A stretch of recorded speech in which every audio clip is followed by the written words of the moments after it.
여러분, 논산에 있는 육군훈련소 그 장병들이 입소하는 날이면은 그 앞에 자파상이 엄청 많이 섭니다. 그 빨간 안전봉을 딱 들고 등에는 코리아 아미라고 적혀져 있는 그 옷을 입고 교통지도를 하면서 그분들이 장병들의 부모님들께 이렇게 말을 하는 거예요. 어머니, 그 편지 써야 되잖아요. 편지. 그 들어가면은 군마트에 우표 안 판다고. 편지 못 받는다는 거예요. 군대에서 자기 속옷, 빨래, 양말 잃어버리면 큰일 난다고. 이거 빨래망 사가야 된다고. 빨래망. 큰 거로. 군마트에는 빨래망 안 판다는 겁니다. 요즘에는 군인들도 수통 쓰지 않고 다 텀블러 쓴다는 거예요. 근데 군마트에는 텀블러 팔지 않으니까 지금 여기서 사가야 된다는 겁니다. 아예 선크림, 충전기, 팔꿈치, 무릎 보호대까지 텀블러 군마트에 다 안 파니까 지금 여기서 세트로 다 사가야 된다고. 애 사서 넣어줘야 된다고 말을 하는 거예요. 여러분 보세요. 이제 머리 깎아머리로 깎고 훈련소 저 문을 들어가면 끝입니다. 어느 부모님이 그 말을 듣고 그냥 넘어갈 수가 있겠습니까? 시중에서 파는 가격보다 2배, 3배가 더 비싸도요. 다 지갑을 그 앞에서 열어가지고 그거 사서 보낸다고요. 줄 서서 사는 거예요, 부모님들이. 시계 파는 앞에서 한 부모님이 이렇게 말하는 거예요. 군마트에서 시계 판다고, PX에서 판다고 들었는데요? 그래? 아니야. 시계는 진짜 안 팔아. 시계는 진짜 안 팔아. 만약에 팔면은 다시 가지고 와. 내가 환불해줄게. 제가 그 영상을 보는데 아니 이미 아들은 시계를 갖고 들어갔는데 어떻게 환불을 해주신다는 거지? 이해가 안 되는 거예요. 그런데도 시계를 사서 그 아들 손에 채워서 보낸다고요. 여러분, 부모 마음이 그렇지 않습니까? 그 앞에 있으면은 못 챙겨준 거 투성인 거예요. 생각해보면은. 그런데 진짜 군마트에 가면 여러분 없을까요? 아니에요. 군대 가면 다 준다는 거예요. 취재진이 진짜 군복을 입은 그 장병들에게 가서 물었습니다. 안에 들어가면 진짜 없어요? 다 있어요. 다 있는데 저렇게 장사하시는 거라는 거예요. 여러분, 억지로 막 그 상인분들이 강매하는 거 아니거든요.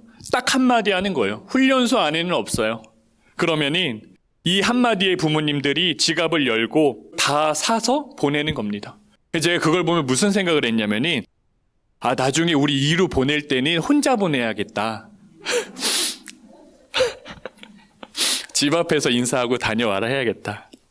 여러분, 다 해주고 싶은 게 부모 마음 아닙니까? 그런데 아무것도 해줄 수 있는 게 없다고 한번 우리가 생각을 해보세요. 아무런 도움도 주지 못한다고 생각해보세요. 얼마나 마음이 찢어지겠습니까? 오늘 말씀을 보면은 한 과부의 이야기가 나오거든요. 남편이 선지자, 그 예언자의 제자였습니다. 근데 죽었다는 거예요. 그것만으로도 여러분 충분히 힘들고 어렵지 않습니까? 그런데 가정에 빚이 남아있는 겁니다. 돈 빌려준 사람이 와가지고 뭐라고 말을 하냐면은 두 아들을 노예로 데려간다는 거예요. 구약 성경을 보면은 가난하게 되어서 돈을 빌렸다가 갚지 못하게 되면은 그 집에 가서 품꾼으로 일해야 되고 7년째 되는 애 자유를 선포해서 내보낼 수 있거든요. 여러분, 1년 6개월 아들 군대 보내는 것도 마음이 어렵지 않습니까? 부모가? 군대는 누구나 가잖아요. 그냥 국방의 의무잖아요. 그런데 과부의 아들 지금 어떤 겁니까? 의무가 아니라고요. 그냥 부모가 돈이 없어서 아들 둘이 몸종으로 팔려가게 생긴 거예요.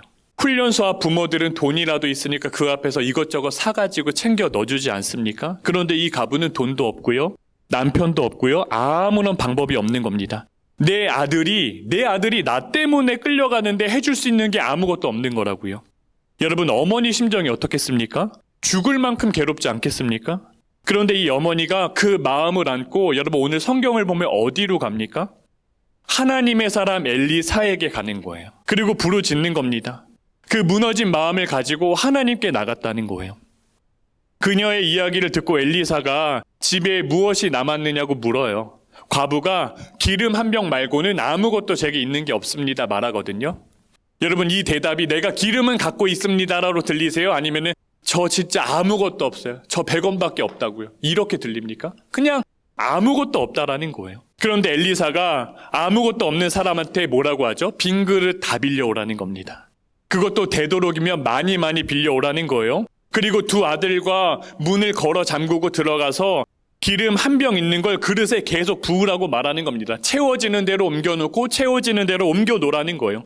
과부가 여러분 엘리사의 말 그대로 합니다. 아들들과 그릇을 빌려오고 문을 걸어 잠그고 기름을 붓기 시작을 했어요. 그릇마다 기름이 가득 찼을 때 더 이상 그릇이 남지 않았을 때 어떻게 됩니까?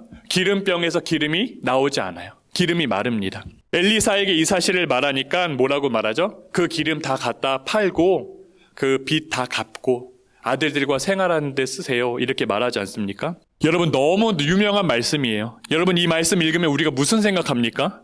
은혜죠. 어떻게 이런 일이 있을 수 있습니까? 과부와 그 아들이 살았습니다. 그런데 제가 이 성경을 읽을 때 하나님 주시는 마음이 왜 하나님은 기름병을 마르게 하셨을까라는 생각을 주시는 거예요. 아니, 그냥 계속해서 기름 나오게 해주시면 안 되는 겁니까? 그러면은 평생을 남편도 잃었는데 잘 먹고 잘 살 수 있는 거 아니에요? 여러분, 엘리사의 스승 엘리야도 이와 비슷한 기적 베풀지 않았습니까? 3년 동안 기근이 들었을 때 사르밧에 살고 있는 과부를 찾아가지요. 찾아갔는데 그녀가 뭐하고 있었어요? 마지막으로 이제 이 밀가루와 기름으로 떡 하나 만들어 먹고 아들과 죽으려고 했다고요. 그런데 엘리야가 그거 나한테 먼저 주면은 그런 밀가루통과 기름에서 그거 떨어지지 않을 거야. 그렇게 말하지 않습니까? 여러분, 이게 무슨 말입니까 도대체? 이게 말이 됩니까? 저 같으면은 이거 먹고 이제 죽으려고 하는데 그 빵 나부터 달라고 말하면은 아니 무슨 거지 같은 겨 가지고 별 거지 같은 사람이어서 저런 말도 안 되는 소리 하나.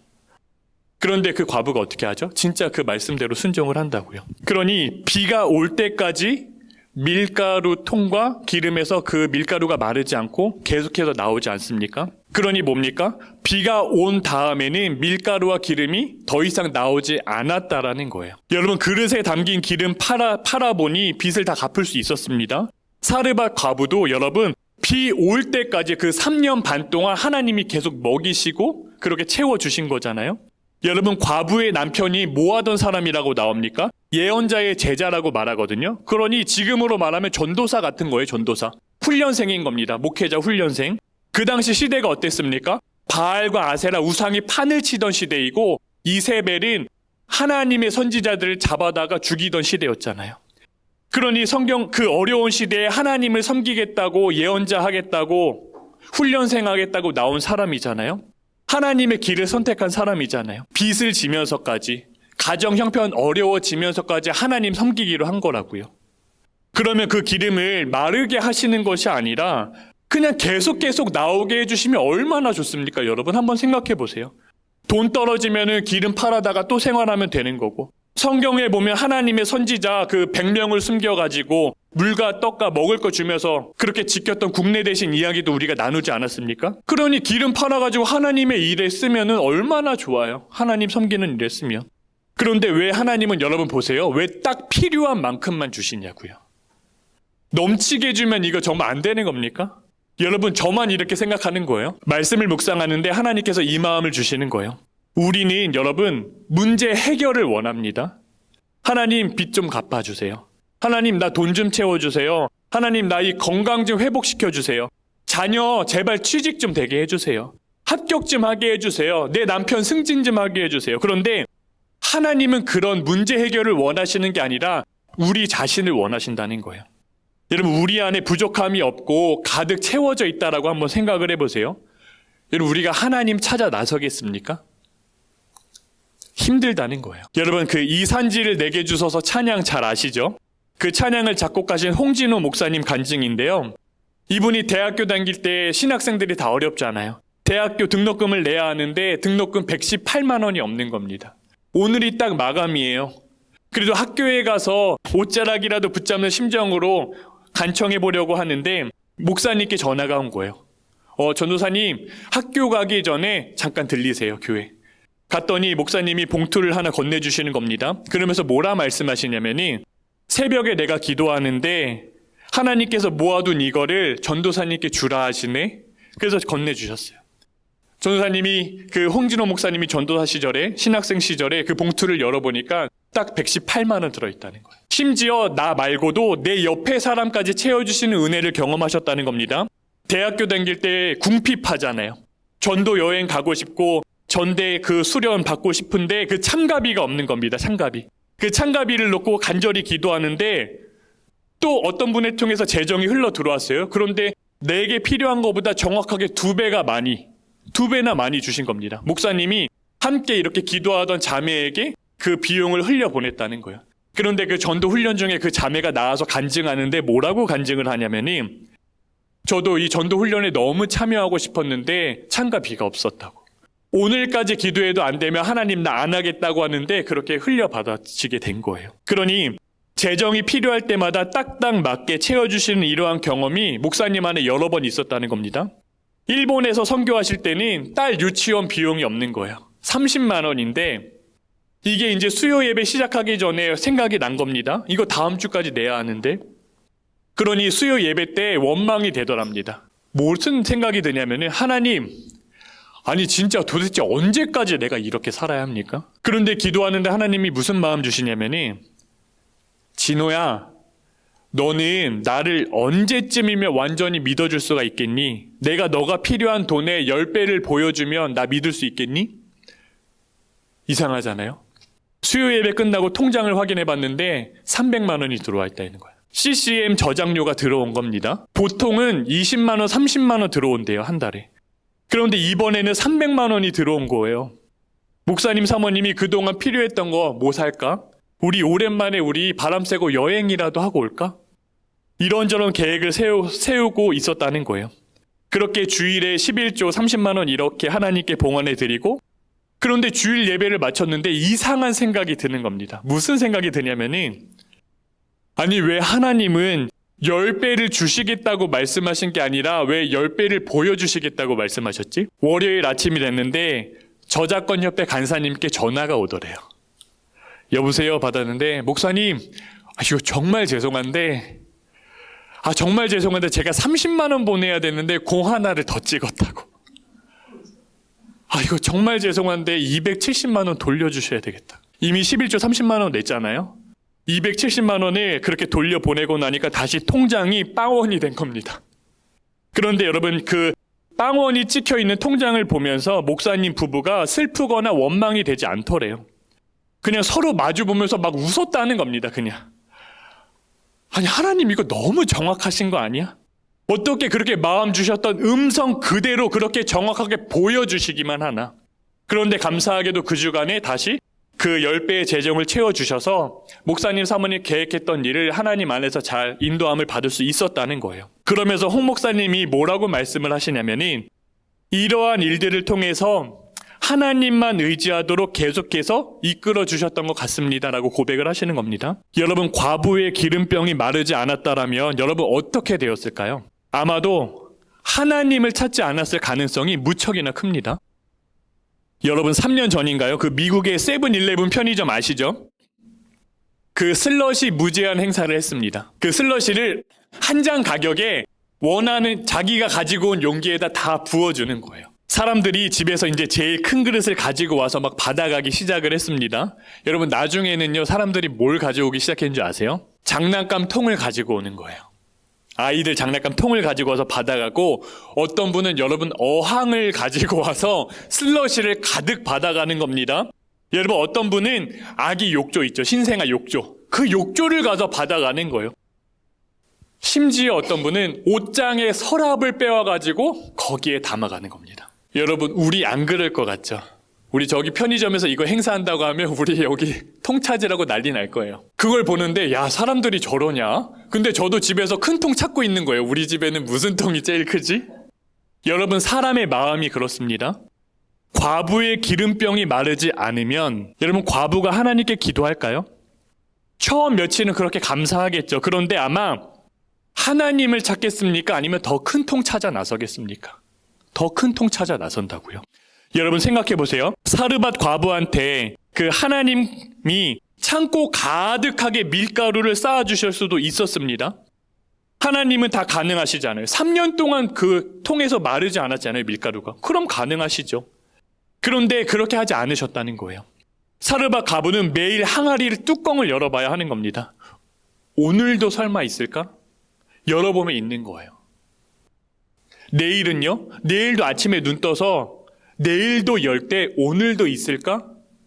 또 채워져 있는 겁니다. 그렇게 채워져 있는 항아리를 보면서 하나님이 나와 우리 아이들 살리시는구나. 매일 감사가 끊이지 않는 거라고요. 여러분, 그런데 만약에 처음부터 하나님이 창고를 크게 세워주시고 거기에 넘치도록 밀가루를 채워주셨다면 여러분 어떻게 됐습니까? 첫 달은 하나님께 감사하죠. 그런데 2달, 3달 시간이 지날수록 어떻게 됩니까? 그 마음이 어떻게 되겠습니까?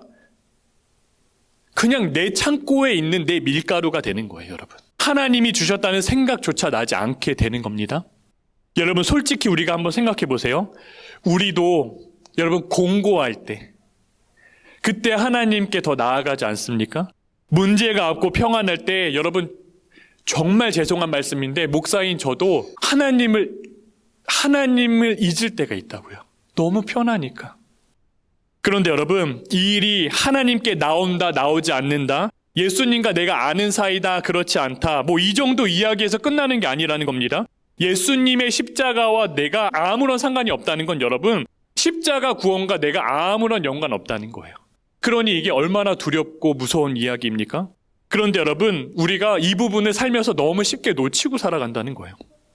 과부가 처음에 여러분 어디로 갔습니까? 하나님의 사람 엘리사에게 가지 않습니까? 만약에 하나님께서 기름병이 마르지 않게 하셔서 과부를 부자로 만드셨다면 다음번에 문제가 생겼을 때 여러분 과부가 어떻게 할까요? 하나님께 나아갔던 과부가 그 기름병이 마르지 않으면 다시 하나님 찾아가겠습니까? 여러분 아니죠.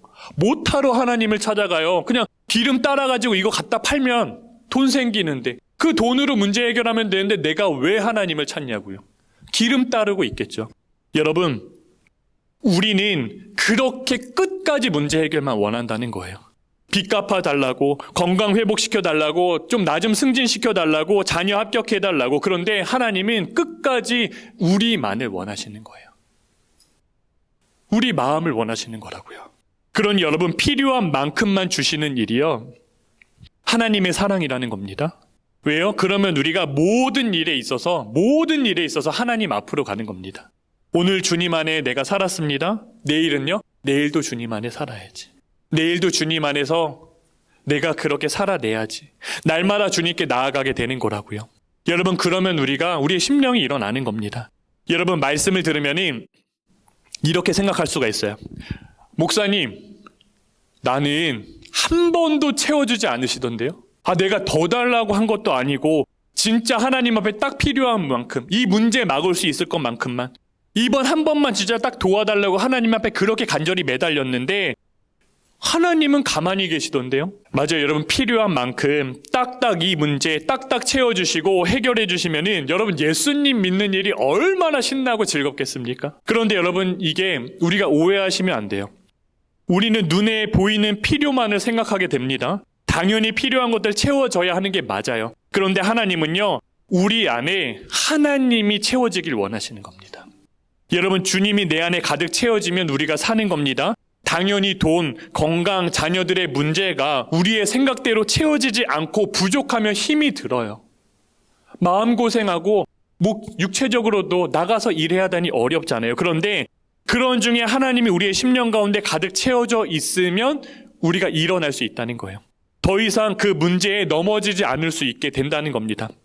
여러분 제가 그 수련 목회자 시절, 그 인턴 시절을 지날 때 월급이 130만 원 정도였습니다. 이 벌써 10년 정도 된 일인데 주한이가 태어나고 돈이 많이 들어가죠. 그때 제가 이제 청소년 중등부 사역을 했거든요. 제가 막 이렇게 할 줄 아는 재능이 별로 없어요. 그래서 뭐라도 해야 되는데 어떻게 해야 합니까? 하나님이니까 만나러 가라. 그래서 우리 아이들 만나러 가고 우리 선생님들 만나러 다니고 막 그렇게 신방을 했단 말이에요. 그런데 여러분 가서 그냥 앉아서 얼굴만 보고 올 수 있습니까? 뭐라도 앞에 있어야죠. 차라도 마시고 아이들 떡볶이라도 사 먹여야 되는 거 아닙니까? 신방비가 당연히 책정이 되어 있긴 합니다. 근데 아이들만 300명이고 교사만 50명이었어요. 그 턱없이 부족해요. 다니다 보면은 숭숭 부족합니다. 제가 그래서 그때 신용카드를 사용을 했는데 나중에는 감당이 안 되는 거예요. 제가 재정이 부족한 걸 아니까 아내도 자기 신용카드로 살림을 했습니다. 그런데 아내 카드 대금을 제때 납입하지 못하니까 카드사에서 독촉장을 보내지 않습니까? 지금이야 여러분 우리가 이사를 하면은 그 모든 등기가 이제 이사 간 대로 다 옮겨지잖아요. 근데 그때만 해도 다 하나하나 찾아가지고 주소지를 옮겨야만 했다고요. 그런데 그 카드 독촉장이 아내의 본가 장인어른 집으로 날아간 거예요. 장인어른이 그걸 보고 걱정에 빠지신 겁니다. 왜냐면은 저희 장인어른은 평생 그런 걸 받아보신 적이 없어요. 너무 성실하게 사셨기 때문에 꿈에도 꿀 수 없는 일인 겁니다. 그런데 딸이 전도사라는 사람한테 시집을 갔는데 독촉장이 온 거예요. 이게 얼마나 어려우면 이럴까. 사랑하는 딸이 얼마나 어려울까 막 걱정이 되는 겁니다. 저희한테는 말씀하지 않으시고 카드사로 직접 전화하셨다는 거예요, 아버지가. 이걸 내가 대신 갚아줄 수 있냐고 물으니까 본인 인증하지 않으면 이게 부모도 안 된다는 겁니다. 장인어른이 그러니 이러지도 저러지도 못하고 마음앓이 하셨다는 거예요. 왜요? 먼저 우리한테 이야기하면은 또 우리가 부모님 걱정시켜드렸다고 우리가 마음고생할까봐 우리한테 말도 못하고 이러지도 저러지도 못하고 계셨던 거예요. 이제 벌써 10년 전 이야기인데, 그런데 어려운 시간 잘 보내주었다고 고맙다고 장인어른이 이제야 그런 말씀을 하시는 겁니다. 여러분, 부모는요, 자녀의 필요를 안 순간 가만히 있지를 못해요. 무슨 수를 써서라도 그거 해결해 주려고 싶은 마음이 부모 마음 아닙니까? 그런데 여러분, 하물며 하나님은 어떠시겠냐는 거예요. 조금 전 말씀드렸던 홍진우 목사님이 자비랑 선교사이시거든요. 다니면서 자기 교회에서 찬양 사역하고 그 해외에서도 작은 교회에 이제 찬양하러 가시는데, 그런데 코로나가 그때 딱 터진 겁니다. 코로나가 시작되면서 후원도 다 끊어지고 사역도 끊어지고 해외로 나갈 수 있는 문도 다 막혔다는 거예요. 이게 금방 끝날 것 같았는데 1년이 지나도 끝나지 않은 겁니다. 그러니 가장으로서 이게 정말 어떻게 해야 될지를 모르겠다는 거예요. 그래서 목사님이 대리운전이라도 해야 되겠다 해서 대리운전 이렇게 취업하는데 이렇게 신청서를 냈다는 겁니다. 허가가 날 때까지도 기간이 있으니 그때까지도 돈을 벌어야 되니까 막 배달 일을 전전했다는 겁니다. 다행히 막상 이제 대리운전할 수 있다는 그 허가가 딱 났는데 너무 원망이 되더래요. 화장실에서 거울에 비친 자기 얼굴을 보면서 막 하나님께 원망하며 울었다는 겁니다. 주님, 이 일만큼은 저 정말 못할 것 같은데. 화장실 나가자마자 아내가 앞에 서 있더래. 아내 얼굴 보고 막 또 울었다는 거예요. 그런데 막상 시작하고 나니까 자기가 이 일을 너무 잘한다는 거예요. 자기 입에서 사장님 하는 말이 그렇게 잘 나올 줄 몰랐다는 겁니다. 그 대리운전하면서 사람들 이야기 듣고 또 어떤 카톨릭 부부들 손잡고 기도해드리고 또 암투병증에 있는 아버지를 모시는 분 손잡고 기도해드리고 하나님 어디에 있든지 함께 하신다는 것을 그 대리운전하면서 그 세상 분들의 이야기를 듣고 기도를 해주면서 자기가 경험하게 되었다는 거예요. 그런데 한 달 동안 계속해서 무슨 일이 생기냐면은 차값을 물어줘야 하는 일이 생기는 겁니다. 타이어에 못 박혔다고 이거 배상하라고, 또 운전하고 있는데 앞유리에 돌 튀었다고 이거 대리기사 당신이 또 배상하라고. 그러니 여러분, 버는 돈보다 나가는 돈이 더 많은 거예요. 그때부터 우울증이 시달리기 시작했다는 겁니다. 밤에 잠을 자려고 해도 어둠 속에서 계속 공격이 시작되는 겁니다. 뭐라고 그렇게 마음속에 공격을 하냐면은 너가 지금까지 너 마음대로 살았잖아. 너가 무슨 하나님의 일을 한다고 그렇게 했어. 가식 떨지 마. 막 이렇게. 결론은 그렇게 밤새 시달리다가 나는 죽어야 되나 보다, 나는 죽어야 되나 보다 이 마음까지 가는 거예요. 밤새 시달리다가 잠 못 자고 아침에 일어나면 다시 막 찬양하고 또 오후에 나가서 대리운전 일하고 막 이렇게 일주일간을 반복했다는 겁니다. 그런데 여러분, 일주일째 아침 딱 지나서 또 잠 못 자고 아침에 일어나서 찬양하려고 하는데 하나님께서 오늘은 악보 보고 찬양하는 게 아니라 그냥 너가 찬양해봐. 그렇게 깃달을 들고 그냥 입술에서 나오는 고백으로 하나님께 찬양을 올려드리는데 하나님께서 이 가사를 입술에 담아주셨다는 거예요. 제가 그 가사 말을 읽어드릴게요. 주 너의 하나님이 변함없이 너를 사랑하셔서 내 삶 속에 변하지 않는 그 계획을 가지고 계신다. 너는 가만히 있어 믿음으로 주를 바라보고 그의 행하심을 보라. 그가 이루시리라. 그가 이루시리라. 그가 이루시리라가 후렴구에 계속 반복을 돼요. 여러분, 지금 다 일해도 다 버는 돈보다 나가는 돈이 많고 통장에 돈 하나 없습니다. 밤마다 너 죽어야 된다. 너가 죽어야 이거 끝난다. 너가 죽어야 니네 가족 편하게 산다. 계속 이렇게 시달리던 사람인데 그런 분의 입술에서 어떻게 이런 고백이 나옵니까? 주 너의 하나님 변함없이 너를 사랑하셔서 내 삶 속에 변하지 않는 계획을 가지고 계신다. 여러분, 돈이 채워진 겁니까? 목사님 안에 하나님으로 가득 채워지는 거예요. 통장은 여전히 빵원입니다. 0원이에요. 상황 바뀐 거 아무것도 없다고요. 그런데 목사님 안에 하나님이 채워지니까 그 고백이 일어나는 거예요. 홍 목사님이 뭐라고 말씀하시냐면은 우리가 먹고 사는데 필요한 것은 사실 그렇게 많지는 않습니다. 하늘의 것에 집중하면은 하나님께서 우리의 필요를 채우시더라고요. 여러분, 엘리사가 과부에게 뭐라고 했습니까? 빈 그릇 가지고 오라. 왜요? 가득 차 있는 그릇에는 아무것도 담을 수가 없어요. 여러분, 우리의 마음도 마찬가지입니다. 내 계획과 내 방법과 내 걱정과 내 원망으로 가득 차 있으면은 여러분, 하나님이 채울 자리가 없는 겁니다. 과부가 했던 일이 뭡니까? 빈 그릇 가지고 온 거예요. 그리고 문을 닫은 겁니다. 세상에 보이는 것, 세상의 소리를 다 내 인생 가운데 끊어내고요. 차단해 버리고 아들들과 문 걸어 잠고 그 안에서 오직 하나님의 말씀대로만 기름을 부은 거예요. 여러분, 우리도 그래야 되는 겁니다. 빈 마음을 가지고 하나님께 우리가 나가보시는 거예요. 그때 하나님의 은혜가 우리의 심령 가운데 부어지는 겁니다. 하나님이 채워지심을 우리가 그때 경험하게 되는 거예요. 지금 내 앞에 놓인 문제가 여러분 무엇이 있습니까? 돈이요? 여러분 건강이요? 자녀들, 관계의 아픔? 여러분, 하나님이 그 문제 다 모르실까요? 여러분 다 아세요. 알면서도 하나님이 가만히 계시겠습니까? 여러분 절대 그렇지 않다는 거예요. 여러분, 저희 장인 어른도 독촉장 보고 가만히 계시지를 못하잖아요. 하물며 하나님이 어떻게 우리의 그 어려운 문제 가운데 빠져있는 자녀를 보면서 손 놓고 있을 수 있겠습니까? 다만 하나님은 문제 해결만 주시는 분이 아니라는 겁니다. 그 문제를 통해서 여러분 우리를 탁 붙잡아 주시는 거예요. 내가 날마다 하나님 앞으로 나아올 수 있도록 붙잡아 주시는 거라고요. 사르밧 과부가 매일 주님 의지하면서 그 항아리 열어봤던 것처럼 우리도 매일 하나님 앞으로 나가보는 겁니다.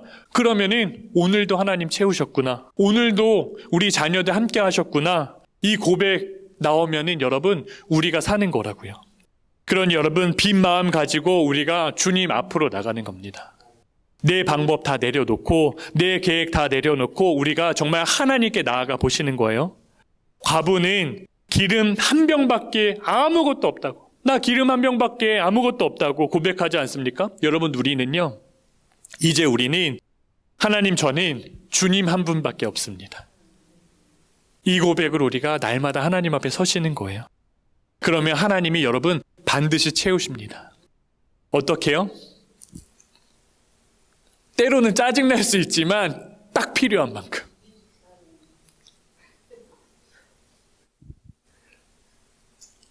그래서 내일도 찾아오게 하시고 내일 모레도 하나님께 찾아가게 하시고 우리가 평생을 하나님 안에 살게 하시는 거예요.